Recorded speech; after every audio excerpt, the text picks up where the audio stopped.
こんにちは。働く日本語へようこそ。日本で働く皆さん、日本で暮らす皆さんを応援するチャンネルです。今日も一緒に楽しく学んでいきましょう。日本で部屋を借りたいと思ったとき、何から始めればいいの？日本語があまり話せなくても大丈夫？外国人でも部屋を借りられるのかな？と不安になる人も多いと思います。今日は日本で部屋を借りる流れを最初から最後までわかりやすく説明します。この動画を見ると部屋探しの流れ、不動産屋へ行くタイミング、契約までのステップがわかります。それでは一緒に見ていきましょう。働く日本語。日本で部屋を借りる流れは大きく7つのステップです。1、部屋を探す。2、不動産屋へ相談する。3、内見をする。4、申し込む。5、入居審査を受ける。6、契約する。7、引っ越す。まずはこの流れを覚えておきましょう。では、一つずつ見ていきます。まずは住みたい部屋を探します。日本ではスーモ、ホームズなどのサイトを使う人が多いです。これらのサイトは無料で見ることができます。家賃や場所、駅からの距離などを見ながら自分に合う部屋を探します。気になる部屋が見つかったら不動産屋へ行きます。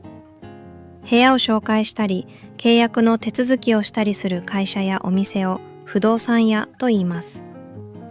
気になる部屋があれば、スタッフにこの部屋を見たいですと伝えましょう。日本語が心配な人は外国人対応や英語対応の不動産屋を探すのもおすすめです。次は実際に部屋を見に行きます。実際に部屋を見に行くことを内見と言います。写真だけではわからないことも多いので、部屋の広さ、日当たり、周りの音などを確認しましょう。住みたい部屋が決まったら申し込みをします。この時、在留カードや勤務先などの情報が必要になることがありますので、先に確認しておきましょう。申し込みの後は入居審査があります。部屋を借りられるかどうかを確認することを入居審査と言います。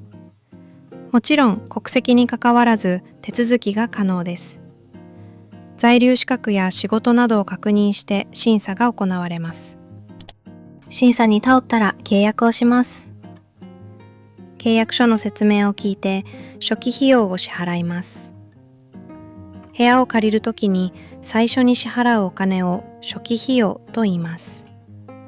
わからないことがあれば遠慮せず質問しましょう。契約が終わったらいよいよ新しい部屋へ引っ越します。家具を買ったり、電気、ガス、水道の手続きをしたりして新しい生活が始まります。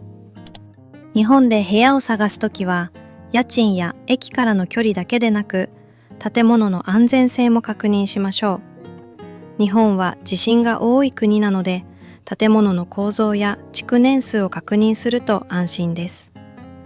築年数とは、建物が建てられてから何年経ったかということです。例えば、建物の構造には木造や鉄筋コンクリートなどがあります。わからないときは、この建物の構造は何ですか？築年数はどのくらいですか？と不動産屋へ聞いてみましょう。今日は日本で部屋を借りる流れを勉強しました。もう一度確認しましょう。1、部屋を探す。2、不動産屋へ相談する。3、内見をする。4、申し込む。5、入居審査を受ける。6、契約する。7、引っ越す。外国人だからという理由だけで部屋を借りられないわけではありません。一人で悩まず、まずは外国人対応の不動産屋へ相談してみましょう。次回は部屋探しで失敗しない、家賃、管理費、教育費の違いについてわかりやすく説明します。部屋探しを始めると必ず見る言葉なので一緒に勉強していきましょう。また、このシリーズのポケットガイドも準備中です。動画と一緒に復習できる教材として公開予定ですので楽しみにしていてくださいね。私たちは日本で働く皆さん、日本で暮らす皆さんをこれからも応援しています。この動画が役に立ったと思ったら、いいねとチャンネル登録もお願いします。それではまた次の動画でお会いしましょう。今日もいい一日になりますように。いってらっしゃい。